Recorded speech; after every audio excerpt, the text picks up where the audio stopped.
ഓം ശ്രീ ഗുരുഭ്യോ നമ.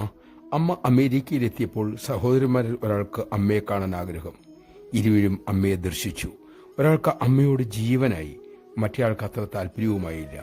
അമ്മയെ ഇഷ്ടമായ സഹോദരി മറ്റേ സഹോദരിയെ വീണ്ടും ദർശനത്തിനായി വിളിച്ചു പ്രേരിപ്പിച്ചു. പക്ഷെ അവർ തെല്ലും വഴങ്ങിയില്ല. അങ്ങനെ 10 വർഷം കടന്നുപോയി. അമ്മ വരുമ്പോഴൊക്കെ ഒരു സഹോദരി അമ്മയെ കാണും, ദർശനപുണ്യം നേടും. 11ാം വർഷം മറ്റേ സഹോദരിയും ദർശനത്തിന് പോയി. ദർശനം കഴിഞ്ഞപ്പോൾ അവർ സ്വയം പഴിച്ചു. തന്നോട് തന്നെ കോപം തോന്നി. 10 വർഷം കളഞ്ഞല്ലോ എന്ന് പരിതപിച്ചു. ഒരവസരം കിട്ടിയപ്പോൾ അവർ അമ്മയോട് ചോദിച്ചു, അമ്മേ, സഹോദരി നിർബന്ധിച്ചിട്ടും ഞാൻ 10 വർഷമായി വന്നില്ല. എന്തേ അമ്മേ എനിക്ക് അമ്മയെ വീണ്ടും കാണാൻ കഴിയാതെ പോയത്? അമ്മ അരുളി, മോളെ, അത് നിന്റെ കുഴപ്പമല്ല. നീ എപ്പോൾ എൻ്റെ അടുത്ത് വരണമെന്ന് തീരുമാനിക്കുന്നത് ഞാനാണ്. നമഃശിവായ. ഇടിവെട്ട് പോലെയുള്ള ഈ പ്രസ്താവന ആഴത്തിൽ ചിന്തിക്കൂ.